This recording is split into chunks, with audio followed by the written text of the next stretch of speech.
Bienvenidos y bienvenidas al podcast del proyecto Hacia un encuentro de saberes sobre género y sostenibilidad, un proyecto financiado por el Consejo Nacional de Ciencias, Humanidades y Tecnología CONACYT a través de los proyectos PRONACE y la Universidad Autónoma Metropolitana Unidad Iztapalapa.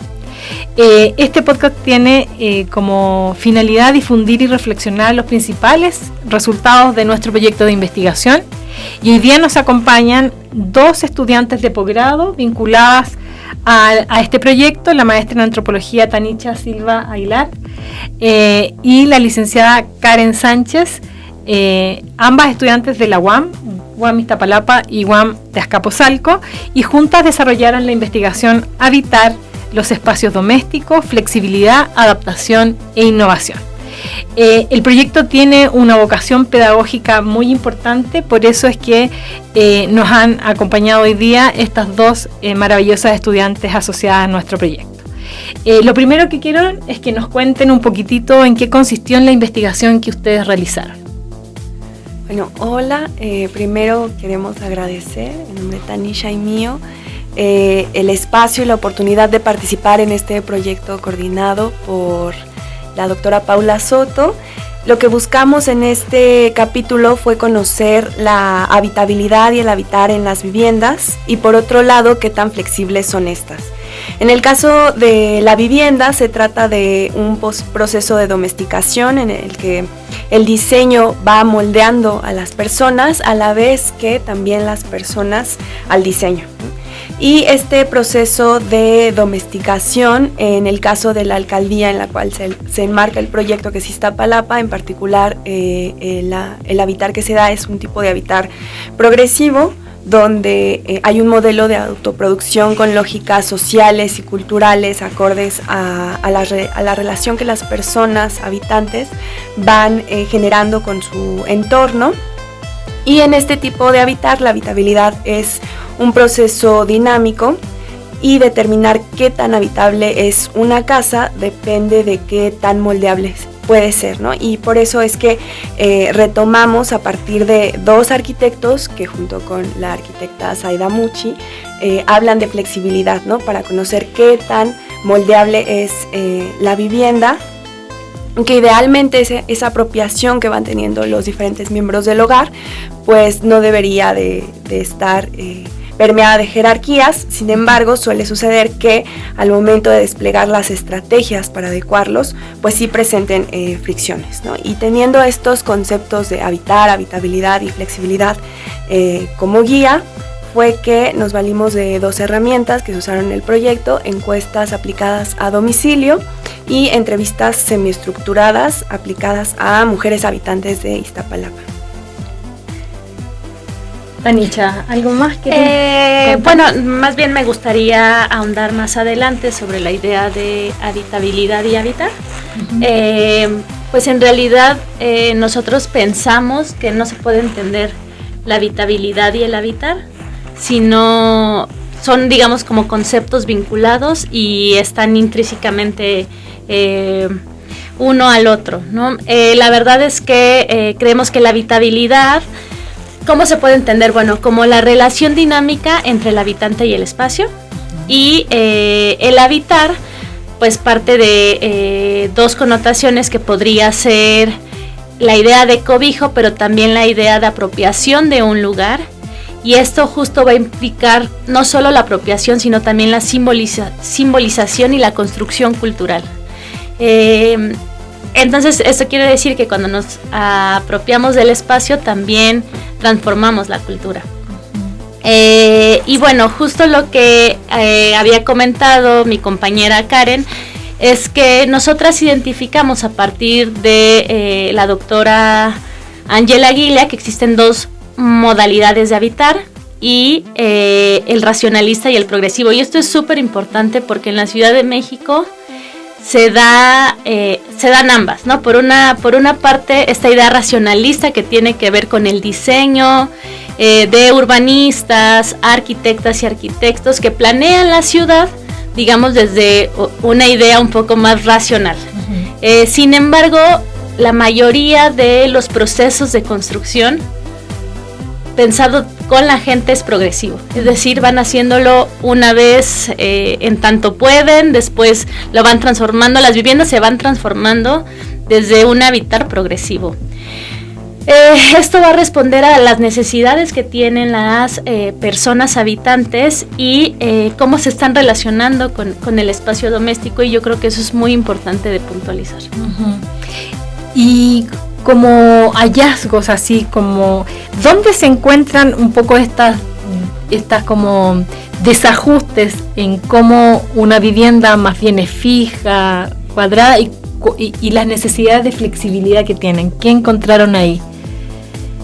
Bueno, encontramos que las personas en este proceso de autoconstrucción en las viviendas pues van adecuando los espacios principalmente por 3 razones. Vimos que tiene que ver con el home office, la llegada del home office, o la adecuación de espacios domésticos para talleres, bodegas, tienen que ver con sus trabajos. Por otro lado, cuando hay familiares que tienen alguna enfermedad, sea permanente o no, y cuando llegan o también cuando se van miembros de la familia, es cuando se busca como la adecuación de los lugares y la flexibilización. Entonces el cuidado tiene un papel importante ahí en la adecuación de las viviendas. Claro, o sea, nosotros pensamos que es transversal en la mayoría la idea del cuidado. De hecho, también creemos que tiene que ver con esta mirada de género que nosotros como que puntualizamos muchísimo al momento de hacer esta investigación, porque va a revelar estos patrones en la forma en cómo habitamos. Y justo, bueno, por una parte creemos que existe a partir de esto esta división tradicional de los espacios, en donde a las mujeres se las asocia más al espacio privado y por lo tanto también a la idea de cuidados. Las mujeres son las que cuidan en la casa, y al espacio público hacia los hombres, aunque bueno, sigue estando esta lucha por transformar eso. Y entonces justo empezamos a ver como diferencias en cómo habitan los hombres y las mujeres. Lo primero que ya les decía era que la responsabilidad, el cuidado y el mantenimiento de este espacio va a recaer principalmente en las mujeres. ¿Esto qué significa? Que van a ser habitables los espacios para la reproducción social y familiar. También que este uso de espacio por parte de las mujeres, tiene que ver con múltiples factores, que puede ser el trabajo cotidiano, el tamaño de la familia, cómo se van agregando miembros o van pues saliendo miembros hacia otras familias también, y el ciclo vital familiar, justo cómo van creciendo y van envejeciendo las casas, van envejeciendo con las personas, y esto lleva a que las mujeres construyan estrategias para optimizar estos espacios, ¿no? Como frente a espacios reducidos, pues ellas van como transformándolo y flexibilizándolo, como bien decía Karen. Y bueno, también pensamos que la idea de cuidado, pero también en quienes experimentan las carencias son las mujeres. ¿Por qué? Porque son las que pasan más tiempo en la vivienda. Y por decir, si pensamos en estos contextos de habitar progresivo y de autoconstrucción, la mayoría de cuando no hay agua, no hay luz, o no hay gas, las mujeres son las que se quedan mucho más tiempo en la casa y por lo tanto son las que sufren más estas situaciones que además tienen que ver con el cuidado. ¿Cómo cuidas frente a la falta de agua, ¿no? ¿Qué estrategias utilizas para que puedas lavar los trastes, puedas limpiar la casa, puedas bañar a un familiar que tiene algún tipo de discapacidad o que está en postración? Y también pensamos que existían como no solo hacia las mujeres, sino también desde la mirada racionalista, a veces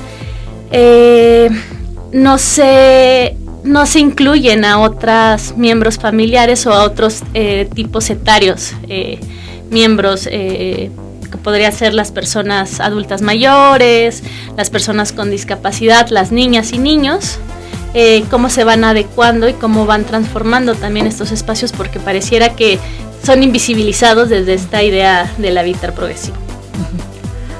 Pareciera ser que las viviendas están hechas para un modelo solamente de familia nuclear, normal, y no se toma en cuenta algo que ustedes han dicho que es bien importante, y es que las personas van envejeciendo, pero los espacios también van envejeciendo y van requiriendo adaptaciones, arreglos a medida que las personas van creciendo en términos de edad, pero también cómo se van modificando esas estructuras familiares. Así que yo creo que ese es un resultado muy importante de esta investigación.